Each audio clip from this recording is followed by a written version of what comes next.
que enfrentar a una resistencia muy fuerte, muy firme en uno de estos equipos. Estaban desmotivados y tuve que trabajar algunas cosas que ya iremos viendo ahorita en la plática con ellos. Primero les quiero platicar un poco de esta gráfica. Es la curva J del cambio. Es un modelo que nos ayuda a gestionar cambios y nos lo explica en 4 fases. La primera es la resistencia. Cuando ustedes intentan implementar un nuevo cambio en un equipo, en una organización, lo primero que surge con estas personas pues es resistencia. Ellos se sienten amenazados porque lo que ellos conocen, a lo que están acostumbrados, pues empieza a cambiar. Ellos ven como que va a desaparecer en algún momento. Después de esta etapa viene el caos. El caos se presenta porque ellos empiezan a perder la identidad de su equipo o del área de trabajo donde ellos están laborando. Ellos inclusive llegan a sentir amenaza de pérdida de su rol, de su empleo. Y bueno, estas 2 fases se empiezan a presentar con comentarios en contra de este nuevo cambio, porque ellos no le ven el beneficio o algo para pues descartar este nuevo cambio. Y algunas otras veces también se presentan cosas como que dejan de hacer lo que ya estaban haciendo, dejan de trabajar. Después de estas 2 etapas se nos presenta la transformación, que es una etapa donde ellos ya empiezan a asimilar este cambio y empiezan como a aceptarlo, empiezan a analizar un poco si este cambio sí les va a dar estos beneficios que ellos esperan recibir o no. Y después de esta etapa viene la última, que es la integración. En esta integración el cambio ya es aceptado y el equipo, las personas que están viviendo este nuevo cambio, empiezan a sentir todos estos beneficios de lo que ahora están haciendo. A esto pues ya le llamamos el nuevo status quo. Recordemos que para no tener que pasar por todas estas fases, es muy importante pues implementar cambios pequeños y graduales para no pasar por esta resistencia tan fuerte. En este caso, bueno, yo comencé con esta resistencia. Cuando yo empecé a trabajar con este equipo, ya estaba ahí. No sé si ustedes ya han visto esta película. Es muy buena, véanla si no la han visto, y conforme vayan pasando las diapositivas van a entender por qué las imágenes. La película es Juego de Honor, o en inglés se llama Coach Carter, me parece. Y bueno, en la película se cuenta la historia de este entrenador que llega a implementar cambios muy fuertes con este equipo de básquetbol en una escuela de bajos recursos, en los que ellos tienen una mentalidad de que no van a lograr nada en su vida y están en un ambiente lleno de violencia, un mal ambiente. Entonces ellos no creen en este nuevo cambio y ahí es donde se presenta la resistencia. Y bueno, con eso voy. Para junio del 2018, el año pasado, en la empresa donde estoy, somos 9 Agile Coaches. Tenemos 3 equipos cada uno y lo normal para nosotros era que 2 de ellos estuvieran bien y que uno nos estuviera presentando resistencia o que tuviéramos complicaciones para poder lograr resultados con ellos. En ese momento nuestra decisión fue cambiar de coach, cambiarle el coach a estos equipos, pues para ver si la forma de trabajar de cada uno podría hacer un nuevo cambio o lograr superar esas resistencias. Y bueno, yo terminé en un equipo que pues yo ya conocía la línea de negocio. Yo ya sabía un poco cómo trabajaban, yo ya los conocía un poco fuera de lo laboral y pues yo sentía cierta confianza. Creía que mi trabajo iba a ser fácil, que mis cambios iban a implementarse de forma rápida y que los resultados se iban a ver en corto plazo. Y bueno, el equipo era conformado por estos roles. Como ven, no eran muchas personas, entonces todavía más fácil para mí. Eso creía yo. Sin embargo, cuando comencé en el traspaso de esa información con su Agile Coach que estaba antes, en las sesiones, en las cadencias, en esas reuniones donde se empiezan a organizar, empiezan a priorizar, pues empecé a recibir comentarios. Bueno, no personalmente, pero empecé a escuchar esos comentarios de su parte en los que ellos decían que el método no funcionaba, que el método no les daba ningún valor, que las cadencias o las reuniones eran una pérdida de tiempo y que al contrario de todo esto, ellos eran los mejores del área, eran los que mantenían en pie a la organización, que inclusive las nóminas eran gracias a su trabajo y a lo que ellos estaban produciendo. En algún otro momento, yo soy muy emocional, ¿no? Entonces, en algún otro momento yo lo hubiera visto como egocentrismo y hubiera rechazado todos esos comentarios. Sin embargo, en este momento era un momento crucial para nosotros en la organización y decidí hacer, no caso omiso de esos comentarios, pero dejarlos pasar. Teniéndolos en cuenta, dejarlos pasar porque quería entender un poco de dónde venían esos comentarios, por qué se sentían así y por qué las prácticas no estaban funcionando con ellos, por qué la resistencia. Esta resistencia era tan grande con ellos que inclusive las prácticas dejaron de ser funcionales y se comenzaron a deprecar. Como ven ahí en la foto de abajo, que es la foto real de ellos, de su tablero Kanban, y ese día fue pues desmontarlo, porque ya no lo estaban utilizando, estaba ahí de adorno el tablero y pues no les estaba generando el valor que se esperaba de la práctica de visualización. Entonces se llegó a la decisión de que se tenía que desmontar ese tablero. Como mencionaba, al contrario de lo que ellos decían que eran los mejores, que eran los que mantenían a la organización en pie, pues sus números no reflejaban esto que ellos percibían de ellos mismos. Esta imagen que vemos aquí es la presentación que se les hace en su Service Delivery Review o su retrospectiva al final de cada iteración de 2 semanas. Las 2 gráficas importantes aquí son la primera y la última, que es el velocímetro. La primera nos muestra 2 de las métricas más importantes de Kanban. Recuerden, las 4 métricas más importantes en Kanban es el trabajo entregado, número de ítems entregados, el WIP, trabajo en proceso, el lead time o el tiempo que tardan las cosas desde que se inician hasta que se entregan, y aging. Aging, seguramente si algunos de ustedes ya han trabajado con esto lo recordarán, si no, ahorita en una siguiente diapositiva se los voy a explicar más a detalle. Aquí en esta presentación lo que veíamos era el número de entregas en la primera gráfica contra el tiempo de entrega. Y como vemos, pues conforme iban iterando, el número de entregas iba bajando, la productividad iba disminuyendo y el lead time, que es la línea naranja, iba aumentando. A pesar de que iban entregando menos, sus tiempos de entrega iban aumentando. Entonces no era un buen panorama para este equipo. Y la última gráfica lo que nos muestra es la predictibilidad. ¿Qué porcentaje de todo el trabajo que ellos están entregando se está terminando en el tiempo estimado? Y por ahí tenían otras cosas, ¿no? Vemos ahí un título de bugs, que son los errores que ellos tenían en el trabajo que estaba en proceso, y además, pues el estatus de sus objetivos estratégicos. Pero bueno, para mí era mucha información en ese momento. Fue como yo lo vi, esa presentación, la primera vez que entré con ellos a esta sesión. Entonces, yo ya había detectado este tipo de comentarios. Ellos se sentían grandes, sentían que estaban haciendo lo correcto, el trabajo correcto, y que estaban teniendo los resultados esperados, a pesar de que en los números no se veía. Y bueno, para la siguiente parte les quiero explicar un poquito del Sistema 1 y Sistema 2. Hay una teoría de Daniel Kahneman que dice que las personas pensamos o reaccionamos de 2 formas, respondemos de 2 maneras. La primera es el Sistema 1.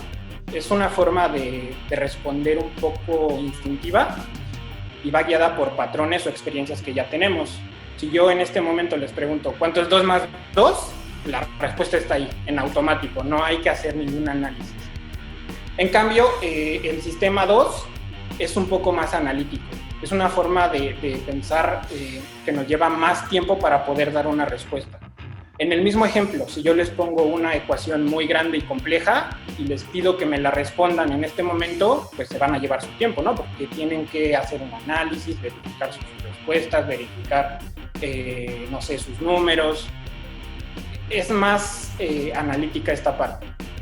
Entonces aquí yo identifiqué o lo relacioné con lo que alguna vez vi en los cursos de Kanban. Los que han tomado el curso recordarán que si hablábamos de resistencia había 2 temas. Uno, la parte emocional, y otra, la parte racional. Entonces yo lo relacioné mucho con esta teoría de Daniel Kahneman Y por lo que sucedía con el equipo, estos comentarios que lanzaban y que no se reflejaban en los números, pues para mí la resistencia venía del sistema 1, de la parte más instintiva. No había un sustento de sus comentarios, sin embargo estaban ahí y estaban muy fuertes. Y bueno, si recuerdan, en las capacitaciones de Kanban se nos enseña, e incluso con algunos ejemplos se nos demuestra, que si queremos atacar una resistencia que viene del sistema 1, que es emocional, pues tenemos que atacar por ahí, tenemos que ir con cosas que lleguen a lo emocional. De lo contrario no vamos a lograr buenos resultados, o los que logremos van a morir en corto plazo. En este caso, bueno, yo me quedé con esa parte.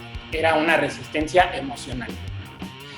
Para ese entonces, los Agile Coaches estábamos teniendo retrospectivas cada semana en donde analizábamos cosas sobre nosotros, y también este problema estaba muy latente, muy fuerte en nuestras conversaciones, y llegábamos a la conclusión de que había un problema sobre la motivación. La motivación creo que es un problema que muchas personas han tenido, por ahí lo he escuchado en algunos otros webinars, y para nosotros también ese era el problema en ese momento.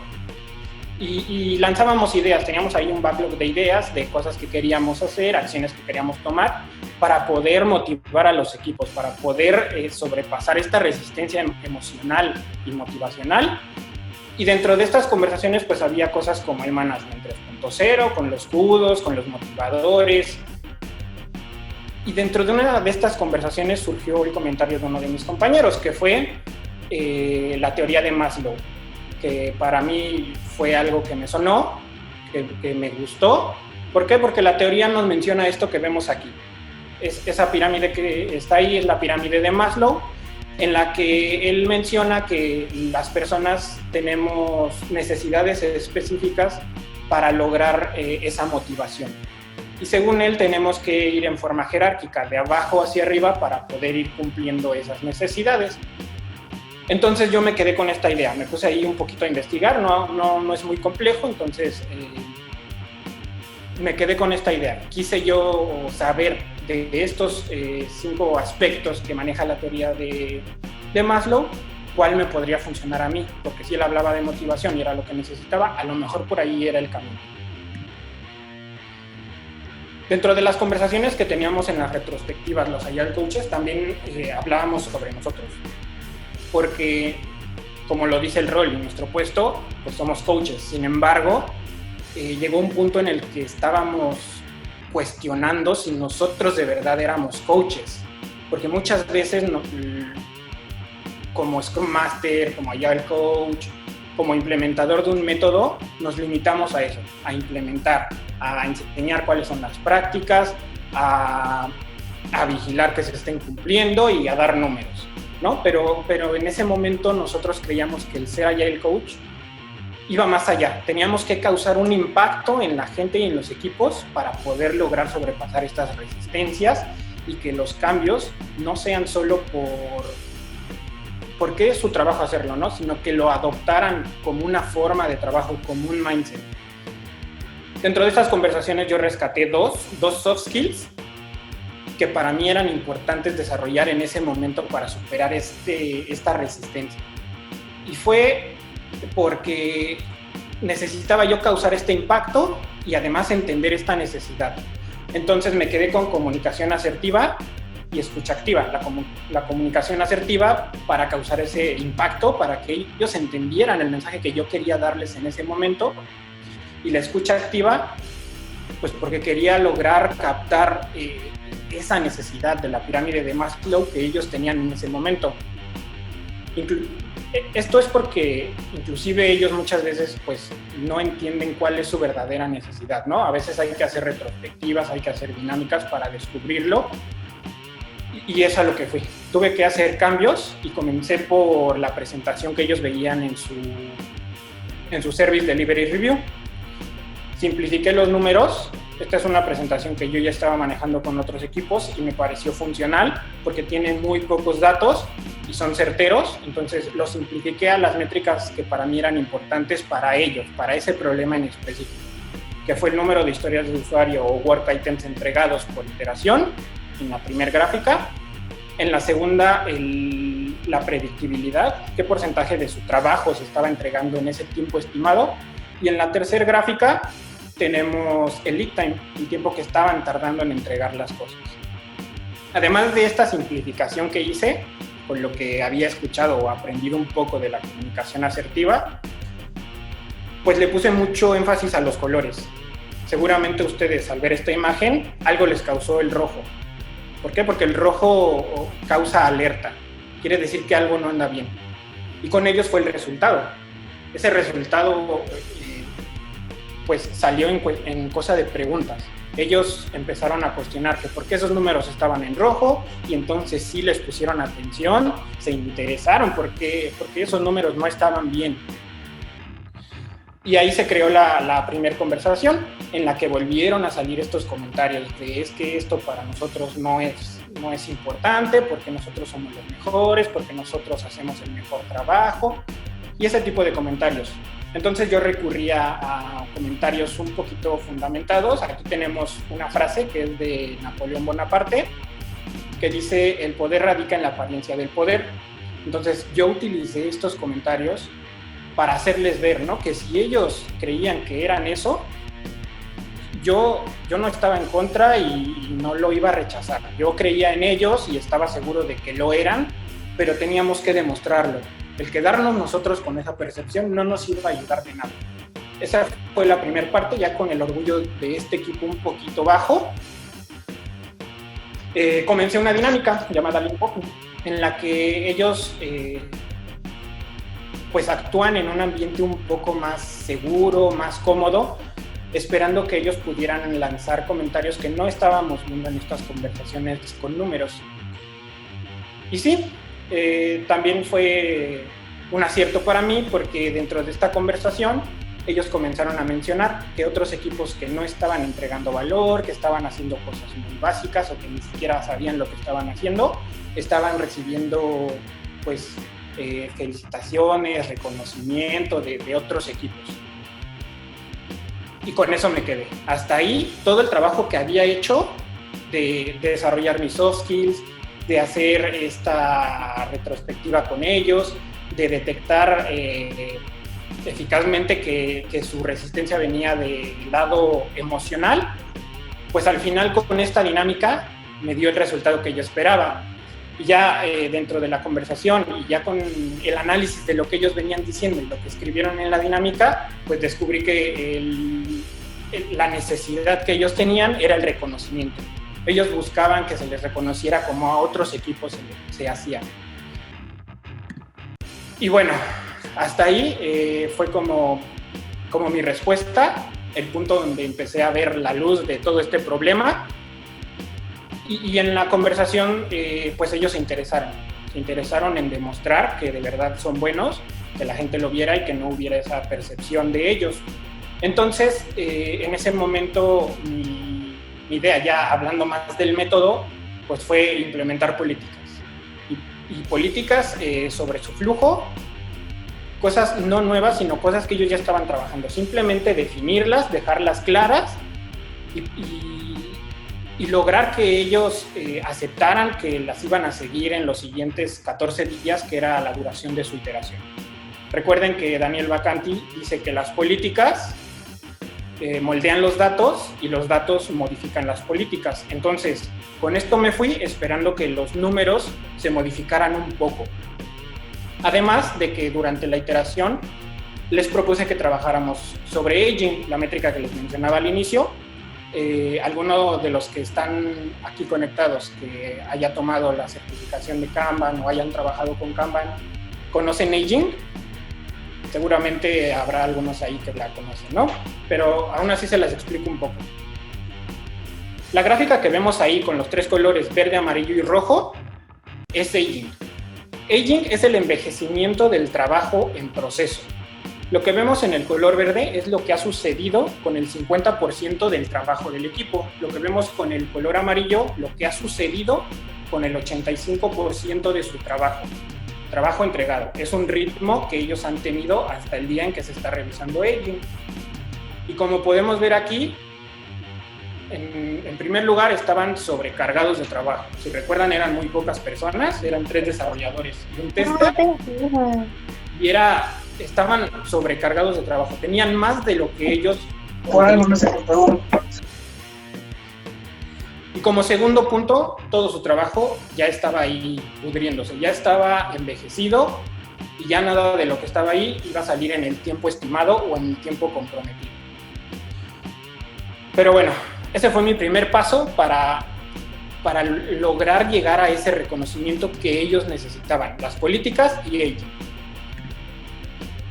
Después de estar un mes trabajando con ellos, con estas políticas, con este aging, y de estar ahí sobre ellos día tras día para que no se saltaran sus propias políticas, para que no descuidaran el envejecimiento del trabajo, por fin se lograron los resultados. Por fin hubo números buenos. Como ven ahí, este es un reporte mensual. A final de mes de agosto, ellos casi duplicaron su productividad. Además, su predictibilidad llegó casi al 100% y sus tiempos de entrega bajaron de 26 días a 9 días. Cada cosa que ellos tomaban, trabajaban y la entregaban en 9 días. Entonces, fue el primer resultado y fue donde pues vi que yo tenía que accionar aquí con esta necesidad que ellos tenían del reconocimiento, porque si bien habíamos tenido buenos resultados, al final los cambios que habíamos hecho con las políticas y con aging no habían sido totalmente adoptados. Se habían hecho simplemente para demostrar algo en algún momento, pero ellos no los sentían como suyos estos cambios. Y aquí fue donde accioné. El reconocimiento, de ahí me agarré. Tomé este reporte, se lo mandé al head de producto, copié a todos y puse ahí una felicitación muy grande en el correo para lograr que ellos vieran que empezaba a haber algo de reconocimiento. Además, su canal de comunicación oficial de la organización donde yo estaba laborando con ellos es Teams. Entonces hice lo mismo, publiqué los resultados y publiqué una felicitación muy grande para ellos en un canal público y el resultado fue lo que yo esperaba, ¿no? Hubo ahí comentarios de otros compañeros de equipos reconociendo también su trabajo y hubo otros que no tanto. Sin embargo, ya empezaba a hacerse visible este reconocimiento de parte de personas que estaban fuera del equipo. Además, en ese momento, cuando yo mandé el correo al head de producto, me llamó a su oficina, quería saber qué había sucedido. Y ya estando ahí me empezó a cuestionar sobre el trabajo del equipo, del product manager, y esta llamada fue más porque le había sorprendido. Él me hizo comentarios sobre que no tenía una buena percepción con el performance del equipo y que por eso no estaba muy involucrado con ellos, no estaba generando buenas estrategias y los estaba como dejando trabajar lo que ya tenían ahí. A partir de este momento, el head de producto empezó a tener reuniones más recurrentes con el product manager para tener más pláticas estratégicas, para establecer mejores objetivos. El product manager se motivó, empezó a generar los reconocimientos hacia su equipo también, y entre ellos comenzaron a generar este reconocimiento. Entonces, el reconocimiento fue lo acertado, fue la necesidad que ellos necesitaban, y fue lo que logré satisfacer en ese momento para que pudieran motivarse y que pudieran adoptar los cambios. Eso de adoptar los cambios, ¿por qué? Porque a partir de este momento, ya con ellos motivados, con la resistencia ya en el pasado, los siguientes cambios fueron muy fáciles de implementar. Además de que muchos de ellos eran situaciones que ellos pedían. No todos fueron propuesta mía, algunos fueron solicitud de ellos, y ellos mismos empezaron a buscar su mejora y su evolución continua, se empezaron inclusive a tomar cursos o a darse cursos entre ellos de las tecnologías que manejaban o de cosas que querían aprender. Esta gráfica es ya a finales de noviembre y es el resultado de todo este trabajo que hubo detrás de la motivación, del reconocimiento.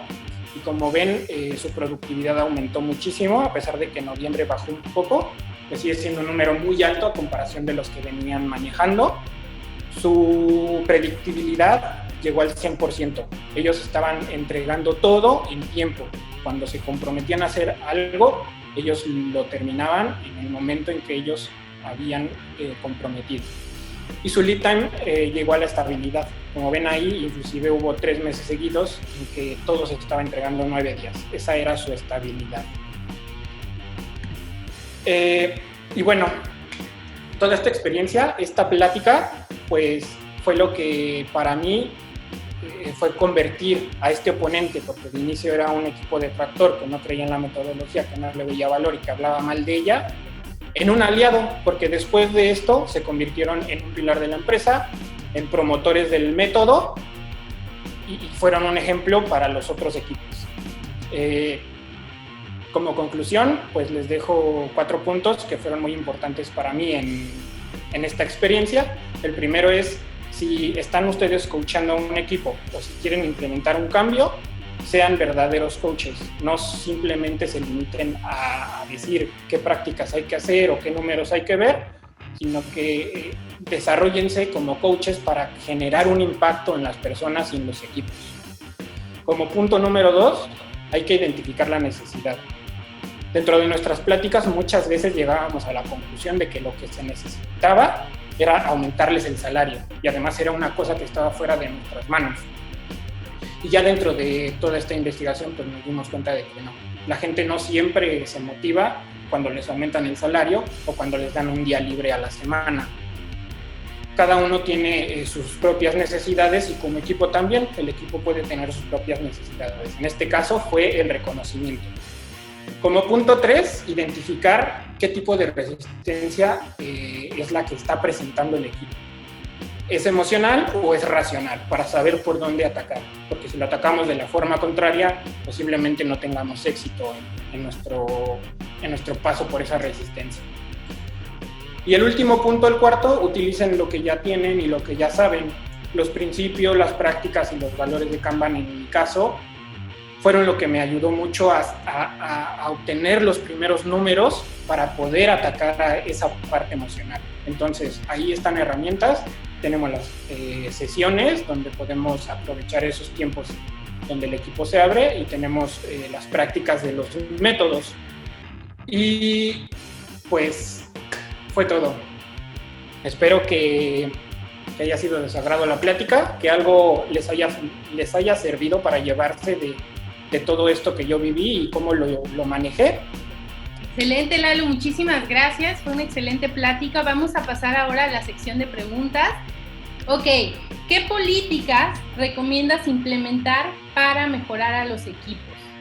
Bueno, yo comenzaría, que fue lo que hice con este equipo, con lo que ya están haciendo. Simplemente definirlo, hacerlo explícito para que ellos empiecen a respetar lo que ya estén haciendo, para que no se salten cosas y de ahí ir evolucionando. Okay, excelente. Preguntan si retomaron el tablero visual o siguieron sin utilizarlo. Lo estaban retomando, pero precisamente nos llegó el COVID y pues ya no pudimos seguir utilizando. Pero sí, lo estaban retomando y de hecho fue una propuesta de ellos. Ellos les volvió a nacer esa necesidad y esas ganas de volver a utilizar ese tablero virtual. Físico, perdón. Excelente.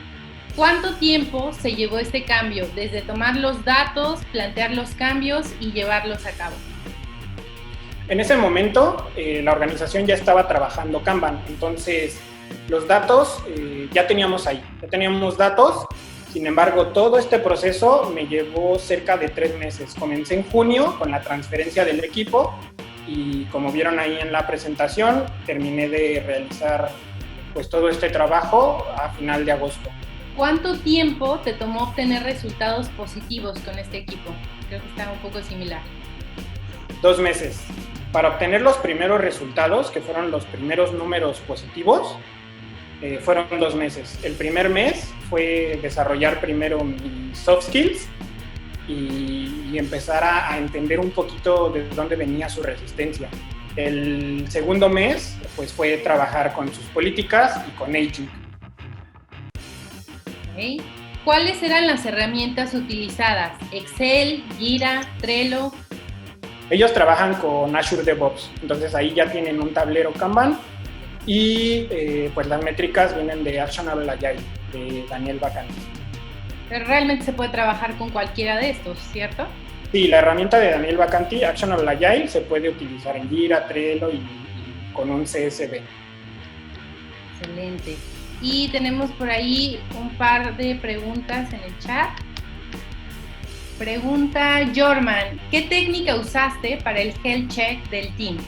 El health check, yo no le puse mucha atención en ese momento. Esa parte más bien era de otra área de la organización. Y nosotros lo único que hacíamos era lanzar las preguntas que ellos habían diseñado y se las teníamos que mostrar en esta sesión, pero en realidad no tuvo nada que ver con este proceso que yo llevé. Okay. ¿Puedes explicar, puedes contar cómo explicaste el valor de Monte Carlo al equipo y al governance? Claro, en ese momento ellos ya pues entendían un poco qué era esto de Monte Carlo, que para los que no lo sepan aún, es una estimación probabilística de cuántos work items puede entregar en un lapso de tiempo este equipo, y se estima con información histórica que ellos han generado antes. Entonces ellos tenían un número alto porque de hecho fue contraproducente utilizarlo con ellos, porque como vieron ahí en Aging estaban sobrecargados de trabajo porque ellos creían que tenían demasiada capacidad y no era así. ¿Qué significa ser un gran coach? Para mí es lo que mencioné ahí en la presentación, ¿no? Causar un impacto, no limitarnos solamente a implementar un método o a darle un reporte a los equipos o al top management. Es causar un impacto, hacer que ellos adopten los cambios como suyos, que ellos sientan la necesidad y que ellos lleguen incluso a solicitarlos. ¿Utilizaste Static para involucrarlos en la gestión del flujo de trabajo? No, en ese momento no utilicé Static porque en ese momento ellos ya tenían definido su proceso. Lo único que faltaba era que sintieran pues esa necesidad de las políticas, pues además que le dieran el valor a las prácticas del método. Okay. Y por aquí hay una que me parece más una afirmación. Preguntan, ¿el health check puede medirse con NPS? Sí, sin embargo, bueno, acá como les mencionaba, no era una cosa nuestra, era algo de otra área de la organización y para ellos eran 10 preguntas que se manejaban en ese health check y lo manejábamos con ponderación.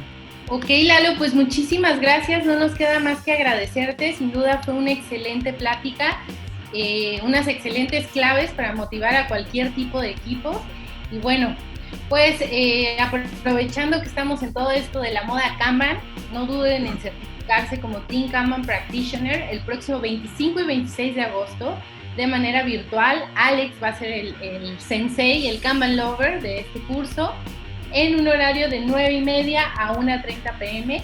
Tenemos un descuento especial para ustedes del 15%.